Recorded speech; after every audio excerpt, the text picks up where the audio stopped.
pray. Anyagbe, echo pray. Anyagbe, Holy Ghost fire, echo pray. Anyagbe, anyagbe,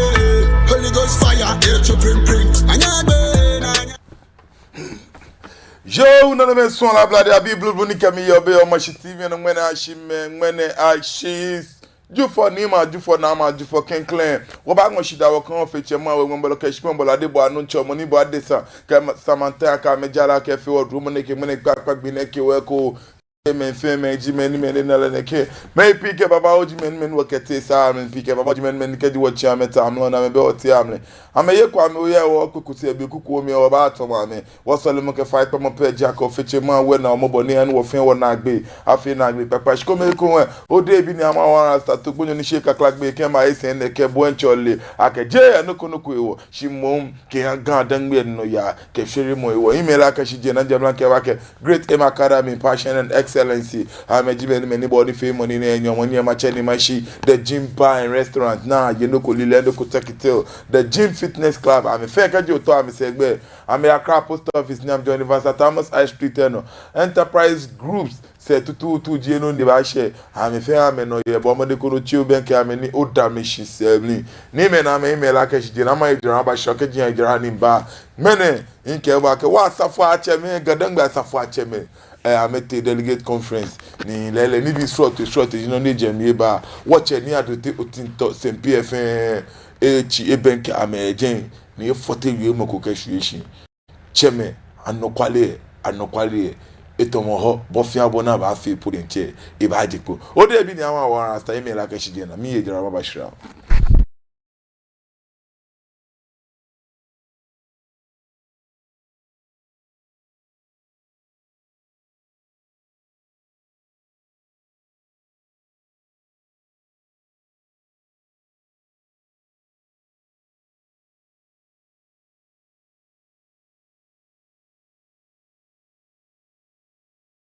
Children have a very high nutritional demand in relation to their size, and vitamins play an important role in maintaining healthy growth. That is why we at Base Pharmacy Company Limited have introduced Base Vite Kid Drops, a multivitamin drop with 7 essential vitamins including vitamin A, D, B1, B2, B6, and vitamin C to aid your child's healthy growth. Base Vite Kid multivitamin drops have been specially formulated to help meet your child's nutritional requirements, helping them to get back.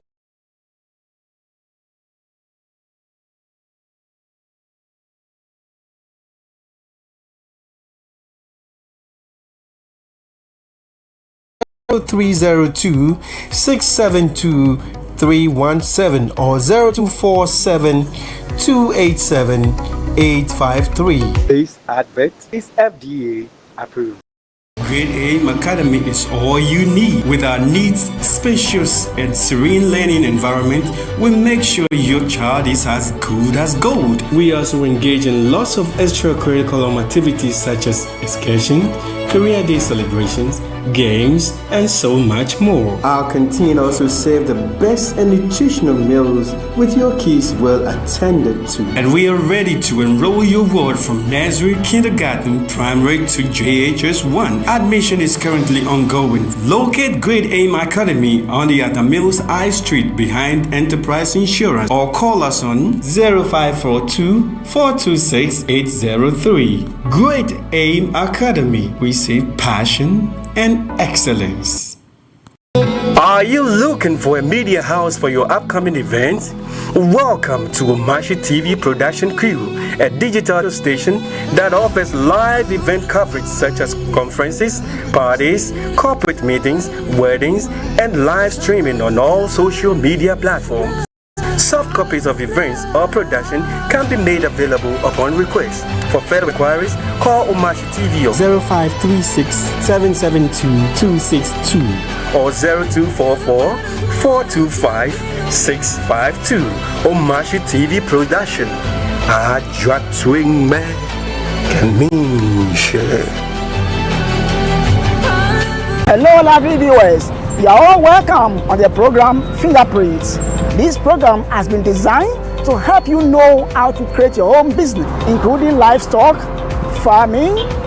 banking, selling, and what have you. I bring to you entrepreneurs who have made it, who have the skills and ability to help you know how to create your business. This is where you have the experience to create your own business. I'm your regular host, Neodai Afote Kofi. Catch me live on Omashi TV every Tuesday at 3 to 4 p.m. The program will be repeated to you on Saturdays 8 to 9 p.m.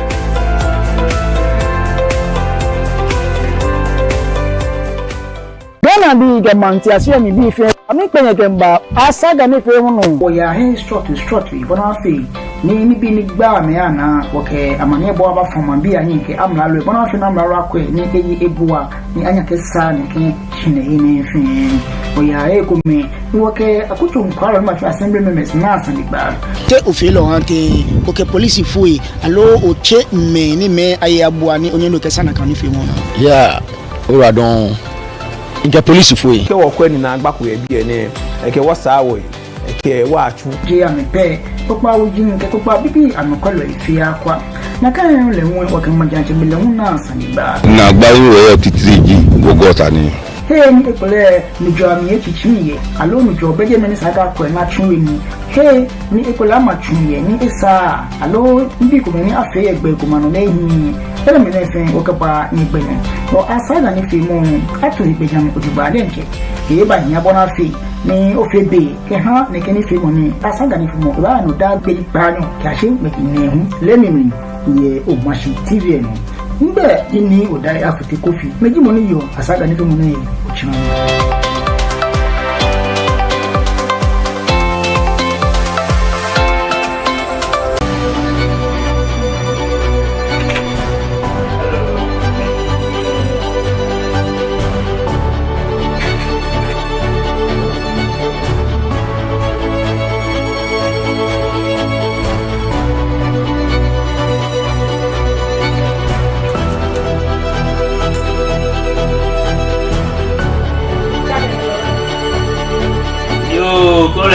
okay, she died in a Kenyan children.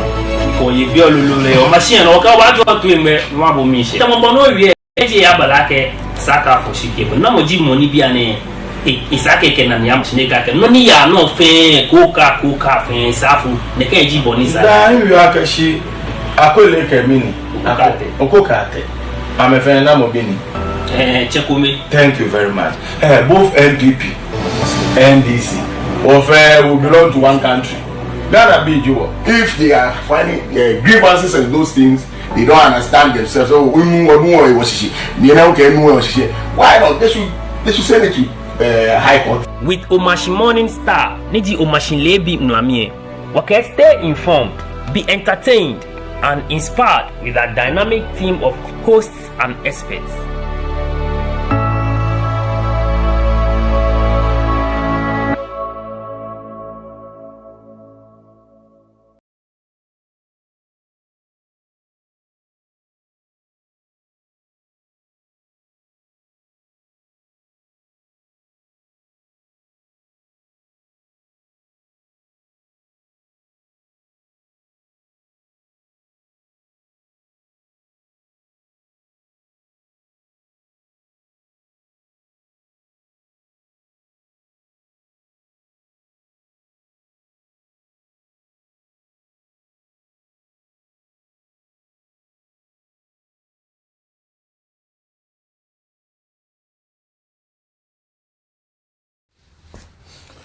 Yo, none me small blood, I be blue ni kami yo Omashi TV, no ma fenya shida kanya na nyewo chinye minti ya jaramba shishishi ko manike shadi cheme kanya me.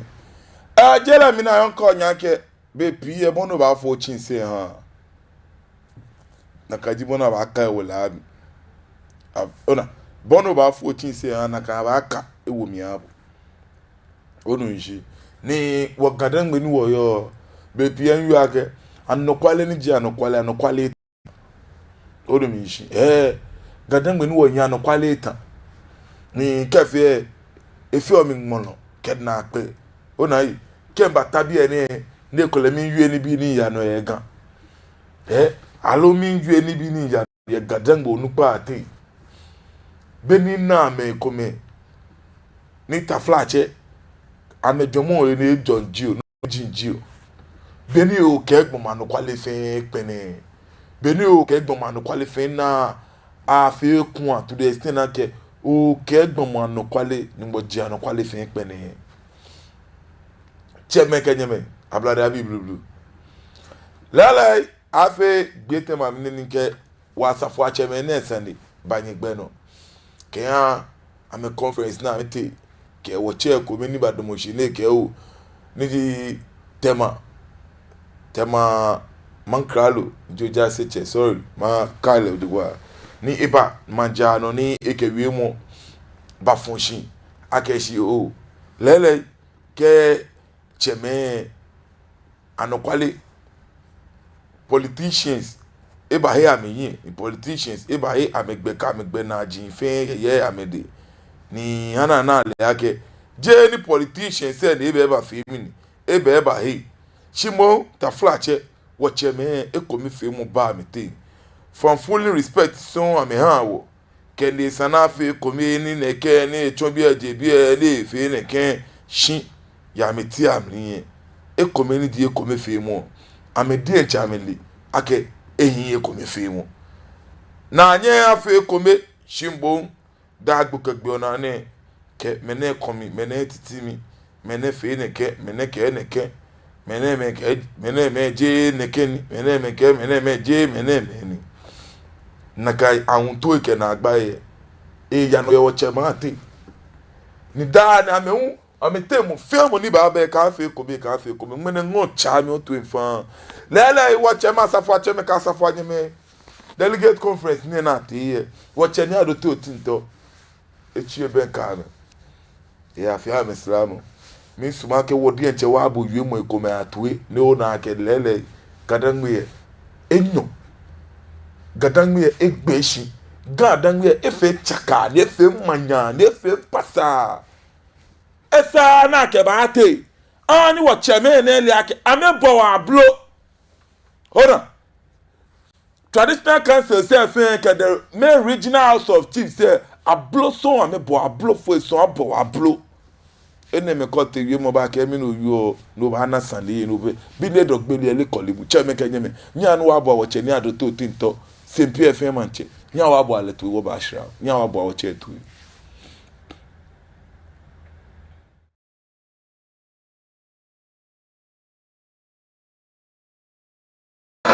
ni mimba nyefe nyade omanye asafa chemen asafa nyeme mi anya fe manye ni mimba nya fe nya de omanye engo na lebine ake mba fita nya ye bie ni okwa amu nya ni fe mo na kenkle mi shinya fe kon ake nya bo anya na nya ko na kanu tumo na ke fonye hie ake nye gadangbe asafa cheme ke asafa nyeme nye ba fe ekome ni waketwa gadangbe ke mashi kema ya iwe mo no nye fe nye ba yose ake gadangbe etuton gadangbe ekpa afa gadangbe enyo kefia nya yu ake enyo ni mini adoto tinto ni dmoshine shkwe ini jamin jewi shim ni bana nya shitamone kebene nya wula nya monya hie ihami ewale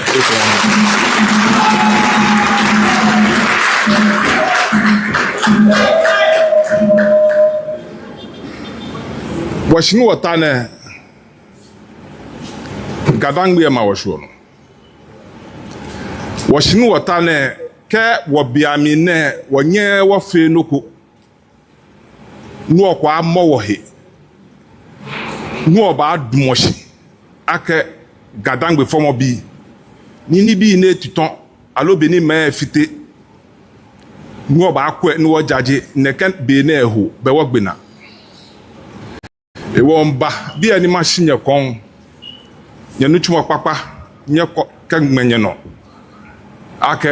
nye ba monye hi ne ni tomo yo fe akwa ni ajaje na atwa gadangbe eke machine inye nye 100% support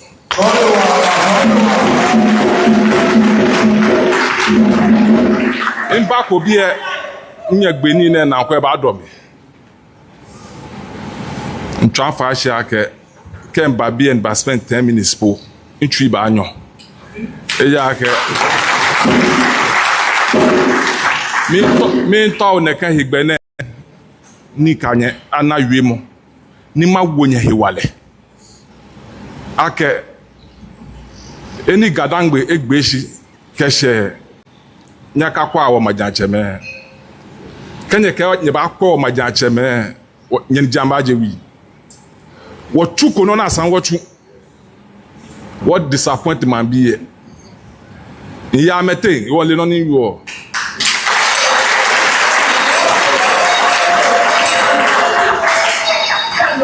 nya pe ne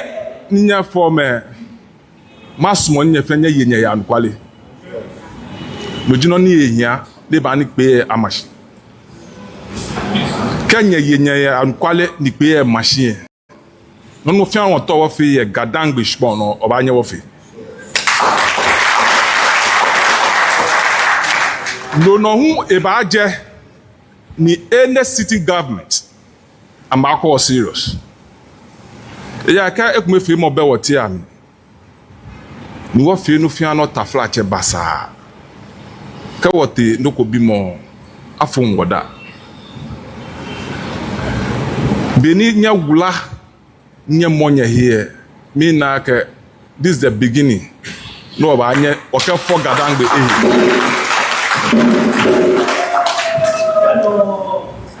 ya afia ka capless ande ewo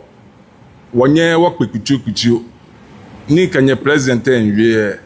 eke every 2 years nyekpo ejekacho ni bi efte febenya na ewo gbefe gbe no ba akwe ke fia no ba agbu no ba na caple wa na fonds ni wonye oka organize ne kekpe ne ni wo pekuchu ke wo na ni bia na ba agbene won gbla mi kan ya se si for now ni wa ni program emi ba jeke ni bia efi aka wan wo at least as ngwa pekuchu ke kwa for a start ke be 3 months do won pe o anya okwa ni wajaje ni bi eja ka ni bi efite febe nyana ilake me pie bia na melemi ye popano ya ka infoshiwa ni ke more than 90% of gadangbe manchemesh na o kan ke ni bi FT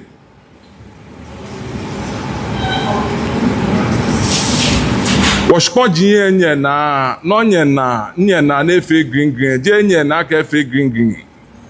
kanye na eko ne efe green be no twa ka sane na ya ikot chishmo fe awon fe ewolo no alo mi male awon fe ewolo no ni wo maja cheme nu oyo original ehun wa attach eje me to benye wula na ka no nu wo ka wo yenwo she be wo twimi eja ka a pele husun ai a pele sponge ai ekole nuwa ka tashi husun ko na pele ekwe sempe ka lata husun ko na pele ekole pampram ka nuwo ye husun ko na pele happy chika wa pe cancel wa pitendo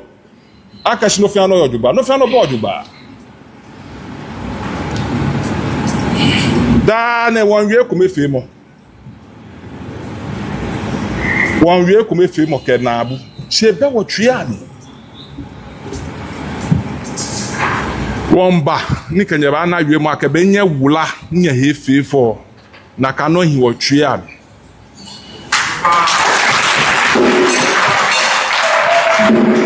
ne ekome fe mo aba woten ojogba je na ka fake ekome fe mo Dani gadangbe ba nye ko mama pa lebu sibenu wo ya le ehiko ni ejako no anko imagine kenya ke skwani jami jewu siniba nanye ewo mi wale koko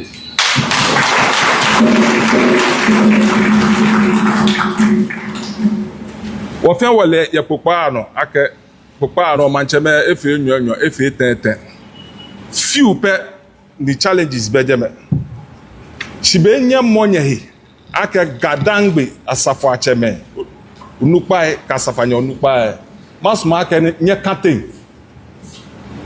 kenye katen do fia no no to wo fi o anya wo fi si kenya support mancheko against enyemi alo noko e fi ake e ba fi tumonse ho no bien na ya meten nke ba shan fole macho police ma wa ka me fe ni papa maji ame fe ni fon mani nye fe nyena ni at the end of the day woke wona ni amashi ni gadangbe akọ imama papa nebu nye fe nye yuadon etwa no manyara Yo, none me so la blade abi Bible ni kemi yo be o ma TV ne ngo cha me o to infam me yo mi yo ake nyan wo kwasi ni mfoni ni wobo wo che na yue moto wo che ni adoto tinto ona ke no ni yo da ne wo che no ne be ba yue cheme isanye kontan isanye kontan ona eko me fe mo bana kan traditional council dia na tata ke regional house of chiefs say ninke shipon sani wa meka me ye onumishi hunsu sani wo bebe meneke menefe neke meneke mene tobi mene jibie nyeme ni bi yake kawo ke won to gan dangbe no yake shole mo aso neke lo cheme kenyeme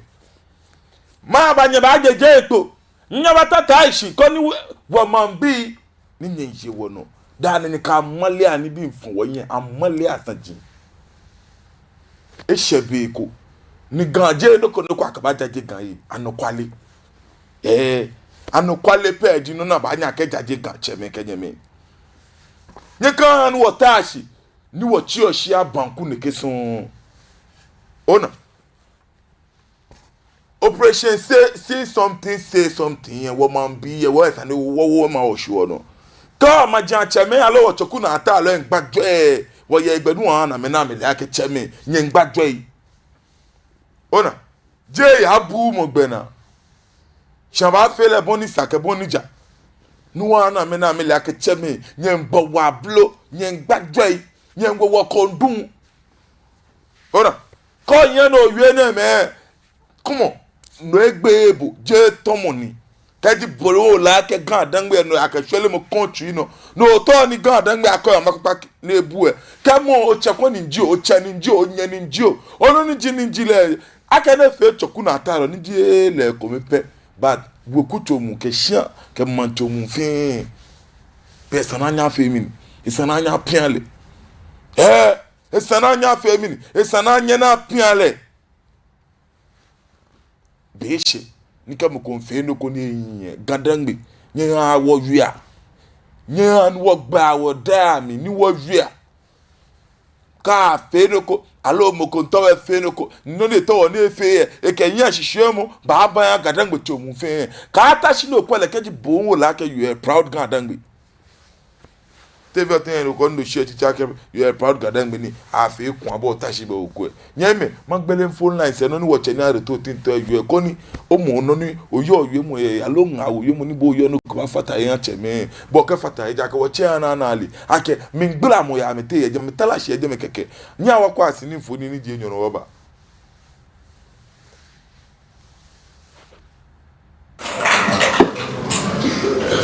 efia ka chuchese efia ka chuchuwe na kanji beni eshikamoyo beni atomie 208 imba meet neke majachemene fe niji ni kojo ababio la manche tema manche osu manche imba na me fe ye ga traditional council ina ka gbejana to e kashi before bene amugi yo ke ni echo ese hu na ka gbejana to e kashi no jino ni nke nchonya nke nyawie ake ni efe tumo won basese Imba meet ni nuwa ni ji president of Regional House of Chiefs. Imba meet le Yega Traditional Council as a member. Ma bi la manche je ni pobichuru e je me. Ni kojo ababio me fe ye je me. Sho abia ke mene te e baletin. No ankwa ke kpoko ye eko ni ke afene ko ni ehin ni wofen waka gadangbe wofen waka afi komi ta afi komi ate ni day in day out won mi na ke je wo mi na ke won gbe fitutu won gbe fitutu ni chonye wi ake ni ba na sini mo nyetla efe to mo kokro eba emi kon eja ke eni ja mi je wi won wie tumi wie mo fe ehi bia na shinyeta ihe kanye no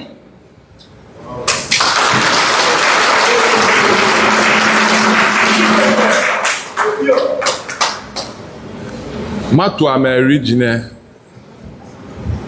noni gbana kebini na gadangbe shikamo nkwa ngbesh ka wie mo papa alo yue mo ni jengba jemi ma na eshenyede ka yue mo papa ejemi ni na our way forward lo ma ni eshenyede nyeji gadangbe efe asrafu shianyeta ake asafo ache ka asafo anye me benu twa ke nyeye wale asafo bie ano woka nye leader se nye baba o na nye tabie be ke mo fia mo mba ke asafo bie be twa ke yale na mfe ba yi mi nwie no ko kamba benu nye mo nyeye aka gadangbe asafo ache ka asafo nyema kuwe nyammo anye na kanon kanye nuchumo kunwa wachu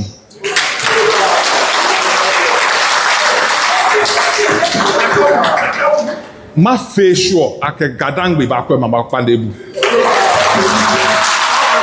true nye support eya kenye nye control man biye kanye be manche mem miniji wa hewale nyenye guide owo nyenye control asafuwe woke wo ye wochu no na san wochu ni ma akọ imama pa na ebu asanye teshi ifita me dete ashawa wo fe mualeshi nu wa fe the needful ni gadangbe akọ mapa na ebu kanye tashi nyenye ba agbowo be wo fun wa anyo ya bia na ship of otami ni mo ni nense na benye fenye na espere moko ka epapa aba sa ofen woye na ka no ka fon ba hu e ba sa ofen woye wa sanye kenya na ni amashi manche fe manche ka fe loko na ehie asani wanye wo voice out ya ka nyaji ma kama bi ebe bo manche obe ni nyeye wale ne kwa ka o maja cheme ni wo yo origin ka anu enye obanye ono nyeye ma wo kanya tashi ni ma an fitekura asana binya asana binya san ekwenye nyi ngbo wocho wasanye teshi ifitai kanye teshi ne fitie baba bi ofin wosane dia na mi nkwenye kenke mi ye kanye no ben na no ko enyemi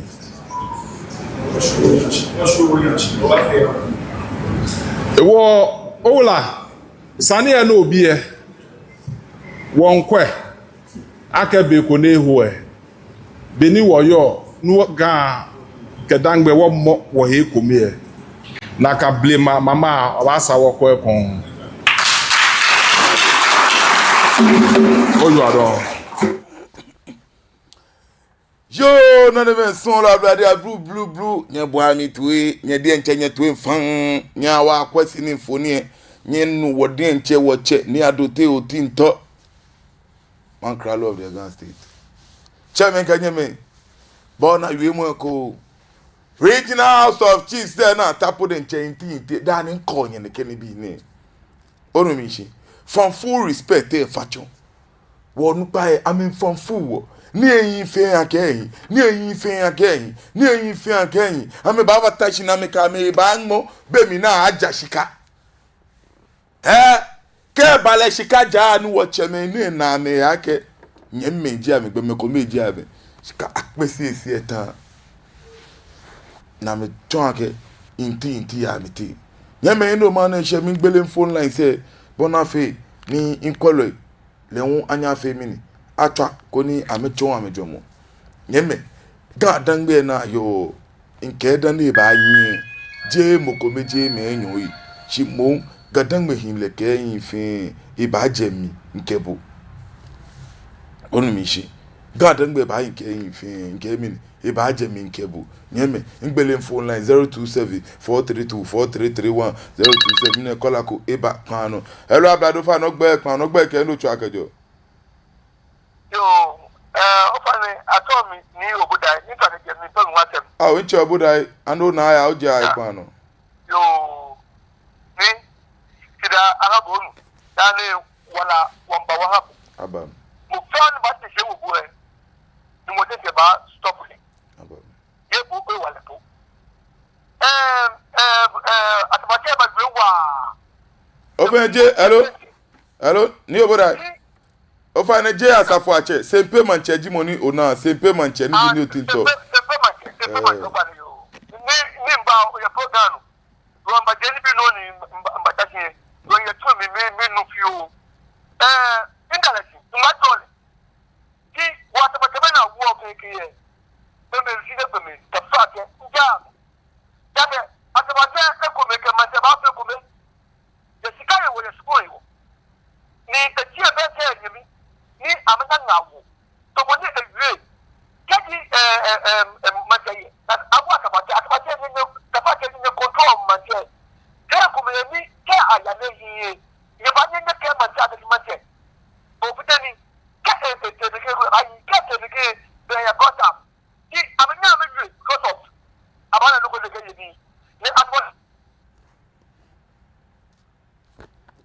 woche pa echemina ke nkpa ene ba gba ina fi onu wo bo mo de no try 0553898566 producer for any okwani ochake number e ankwelo afiu 0553898566 bo mo de ko ni ochami ye no ni wo fi mini wo gba sunday nyeme sunday 0553 8985 66 0553898566 bomode kono twa ni otunjo mo 0553898566 bomode koni otwa ni otun ojo mo nche obodai makpabo fa ko ni otwa shikomi eko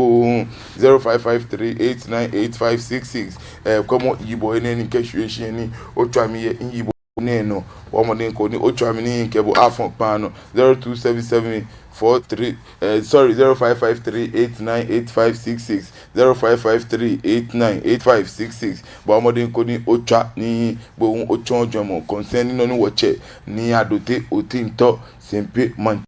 wie mo ne kefon manjano twa kashi lele woche me am din chat me le am le big time aka me disappoint wo honu mi shi come on watch you try to watch me I'm a lodogba traditional can say na me sure I'm a family like they very a very big disappointed. Oh na I'm back at them now. Me no jino no watch any ado to talent e fun egbe am ke wie yeme 0553898566 0553898566 ba modern ko ni ni ofemini bon ochon ojemo shi kan nyemi na me sunle ablade abi ni pakwa me chia me ben kwa me tv mi so ni wa kwa na kan o tv video kenklen video shi kome eko ni wo ba nya wa kwa sini fo ni oba she efia ka chuchuwe asafa chemen asafa nyeme ni anya fe manye ni mimba nyefe nyade omanye engon na lebine ake imba fita nye bie le o fa no do mo shi odugbo afia kebi o yo nchama o fa no do mo shi fia mi no anu gbe a o fa na no na ya o ye pan no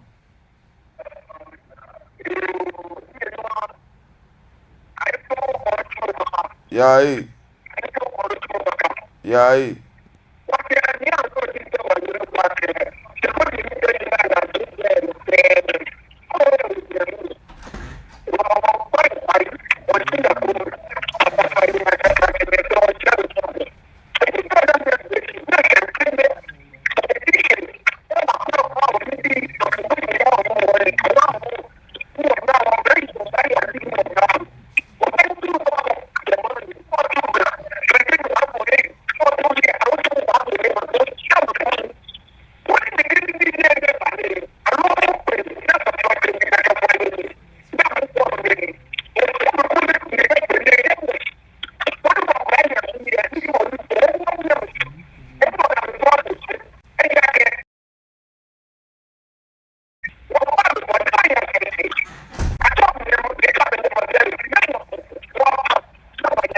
Yao inche oyiwala don inche alo nyenu ni ama ni mi de inche name lele gan adangbe ya se akani mo ko ba fonfu wa ke no fi anu ye okay no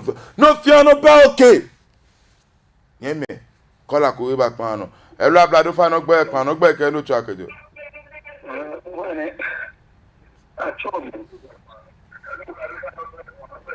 o fa na mapa bo fa no ochio yo tv o fa na ochio yo tv mi no tv follow me ande bashi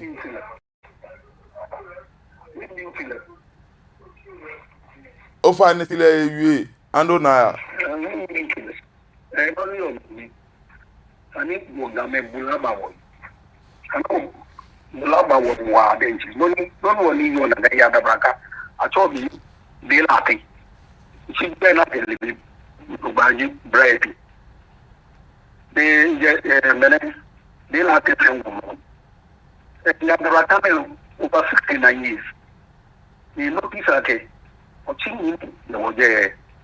in a police station say. Ni kai ba motoki tomoloni agabaka lu ga manchejile.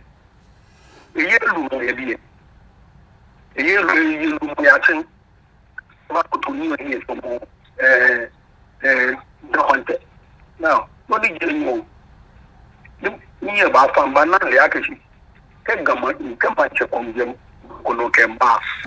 ba wa pe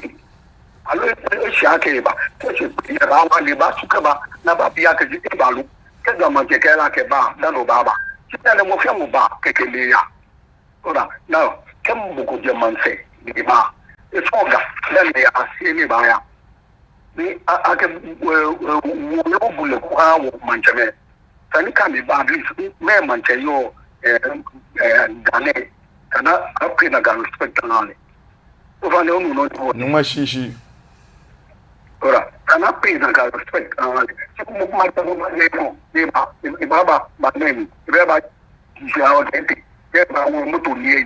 no mutu ko mo la yi ba manche that is not right. Kani baba wo kadi na ka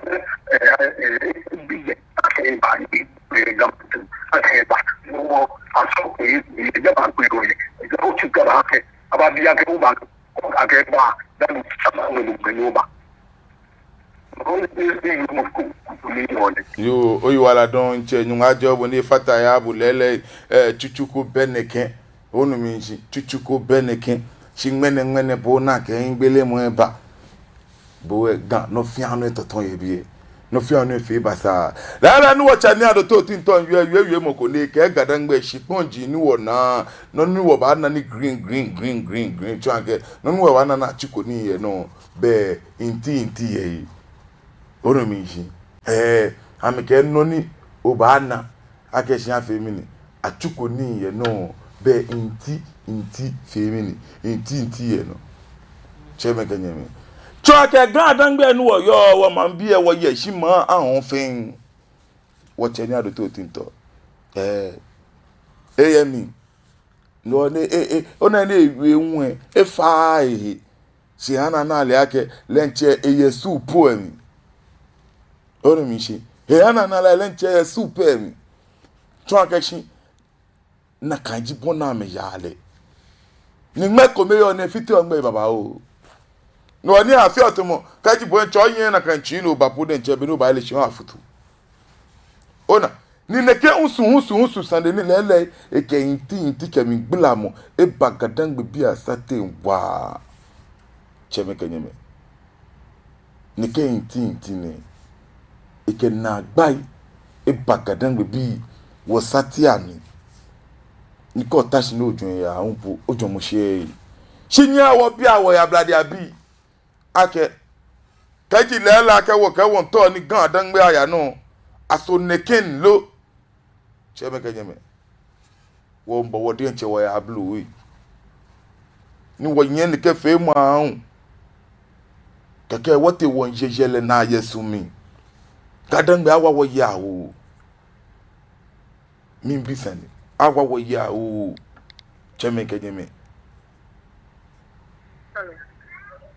hello mina ke kola nu ejogba 0553898566 0553898566 bomodin ko ni bohun ocho ni ojo emo woche ni adote otinto ekemini ke ikwe no ni ya no ebe ingbe no kra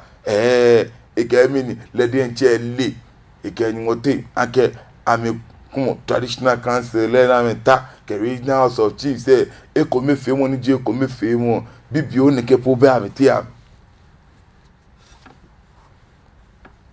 hello abadu fa no gbe ke no cho akejo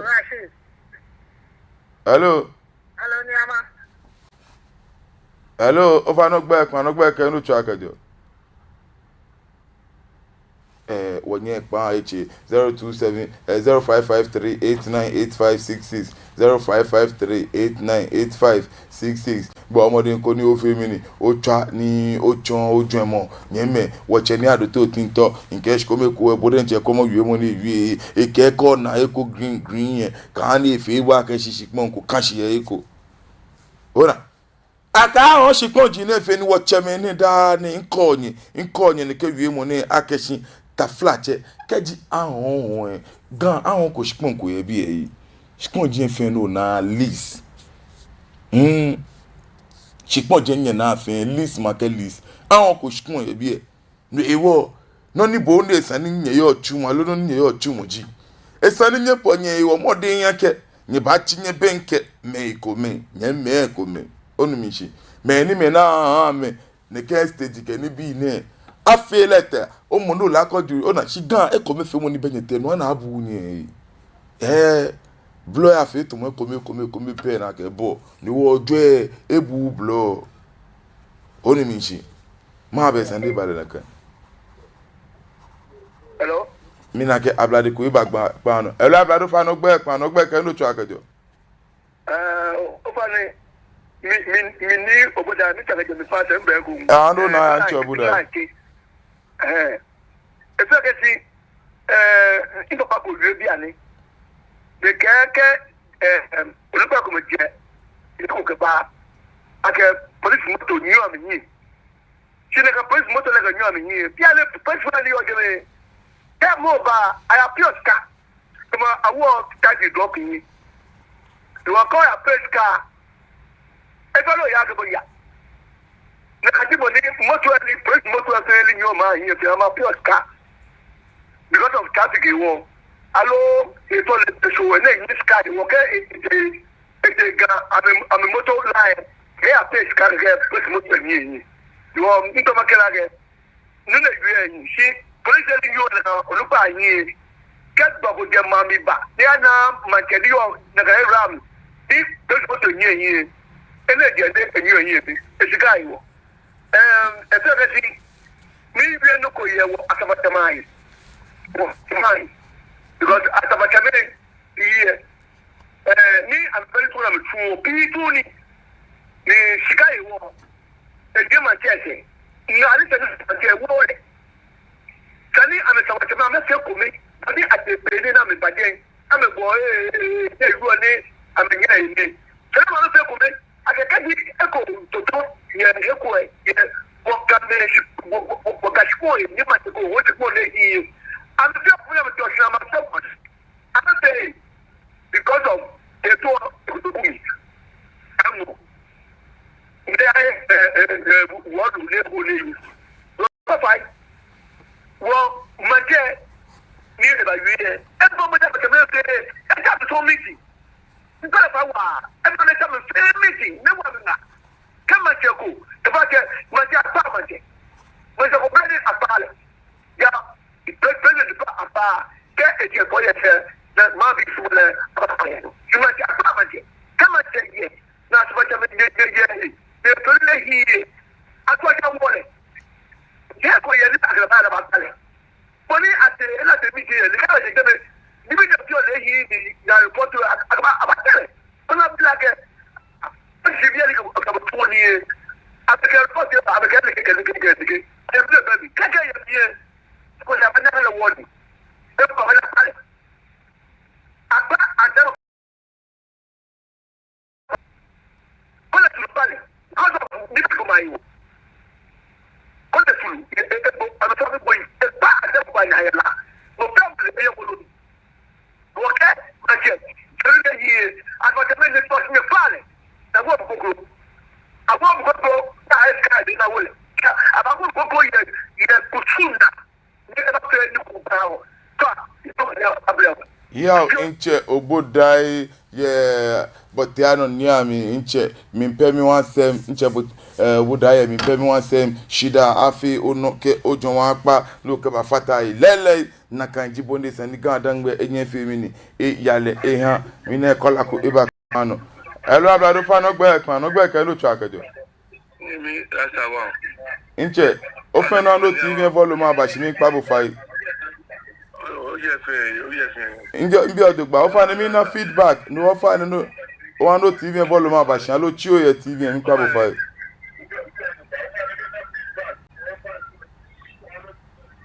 o fa ni bajikura o fa na no na onu o fa ni ni ko ni ta ma ye se ko ye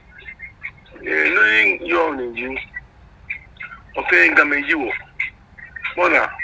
ni ga wega oblanyi ni jinu ni ami mo dun na ni mo drum mi to mo woni mi sheta wale ni woni ama Richard ni ami fi gbere ga si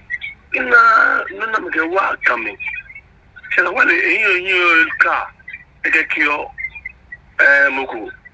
je ko mi jinu ni ama ho ni ja na yo tafla na ya ni ami na aya ni am ke si niko ni ama fe de kini ni ma bi ya gam o se tawali ya fi school school ni ake afi ni people ni o ke wa alo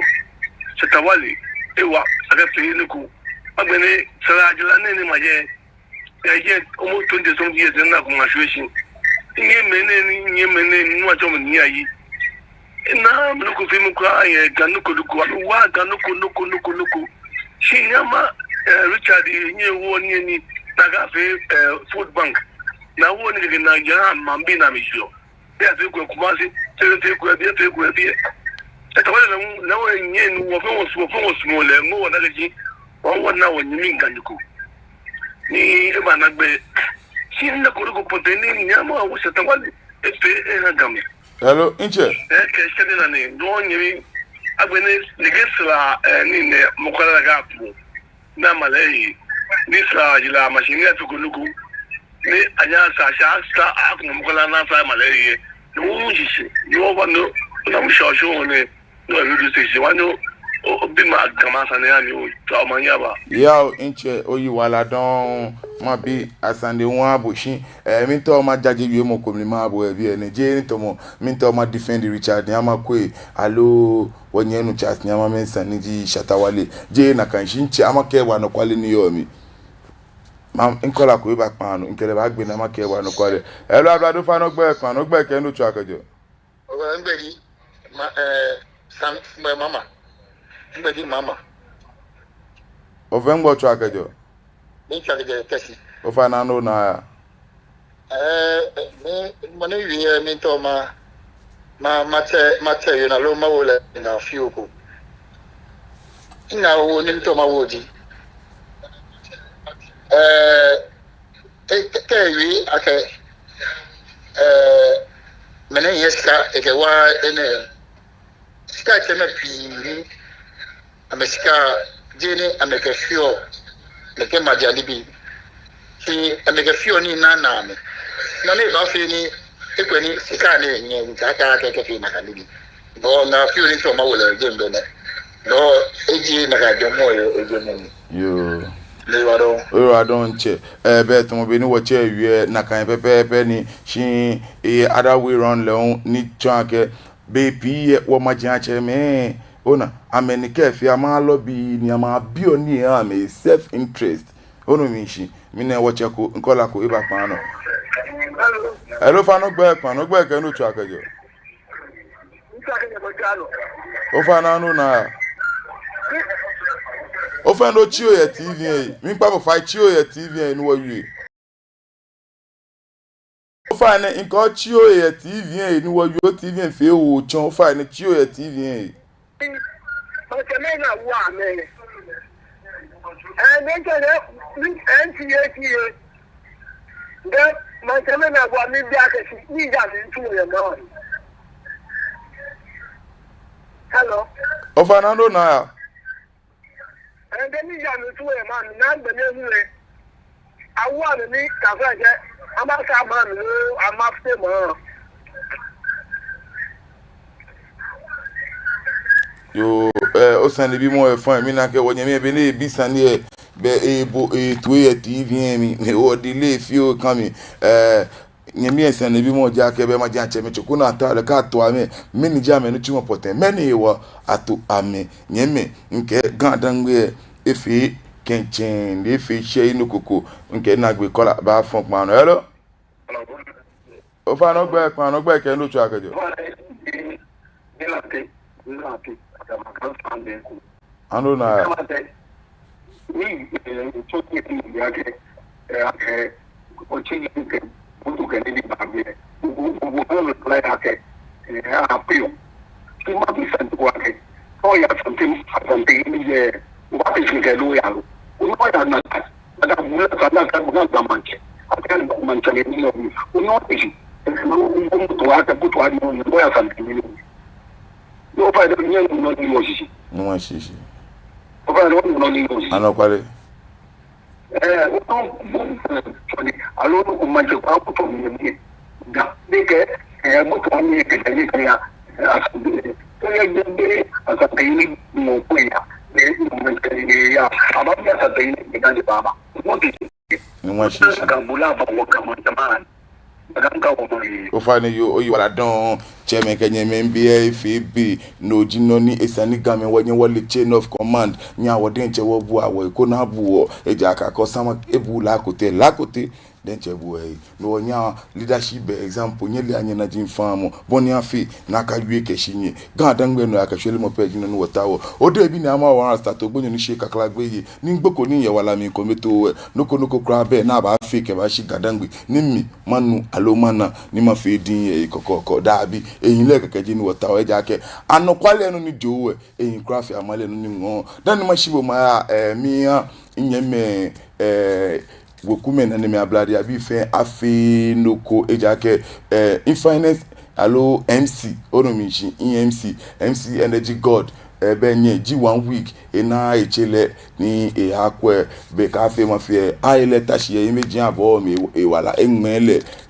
we me ni ji nkemini MC energy god ko chola ke akufuado no ngene gbe na ke candle night e ba no ye KM MMG konkoma ni amne nya woche obenke ko ni efe oke omanje ke fata ele nwe na ne me son la abladi abi ma cho igbene no ni ke wish mi dienche enyenu fio no mi jin happy glorious birthday ni mo ka fi ko me efata efia eniji PM boss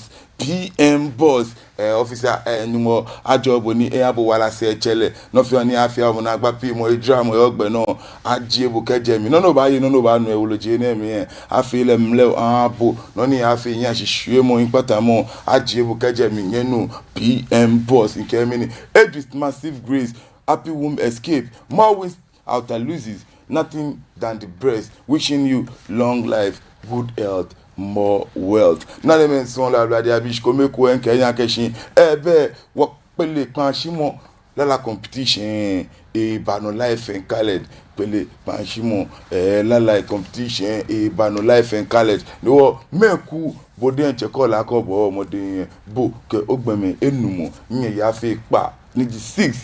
she dey more than 6 kenya yefa when you 6 onomishi nyebo amode ko ni netwa omashiti alo netwa ibo ene 0553898566 0553898566 keji oto ni bo ko ku nyeba join ni ke pele bashimo la competition ni me na me abladi abibulu ni kemi obi omashiti no nke kanyi we gbe wo ni ke wala hawo so lehun be ekoni shishikome won ko ni ado ablefo ni jejono ni ado ablefo ni enyono domi manche eken ani ehye domi bi fe de akeshi ha me fe afi noko titri meni nu fite ameni bi ni ona an oshina ni ba egbe fun mi mo ne shi e ba bo mo de keji chi benke e ba benke we bi alo e man bi bru no benye sani akpa niji domi bi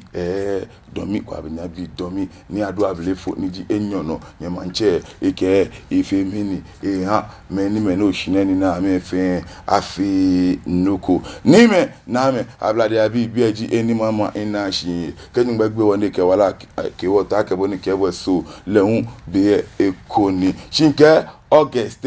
banoi omashitivi omoone wakenyenji life and college ono mishi omowo bano ona niwo antara showbiz nke success chinos mini pub chaya koni nke noko fe for fine aba ogbeno ye ngbe zelemi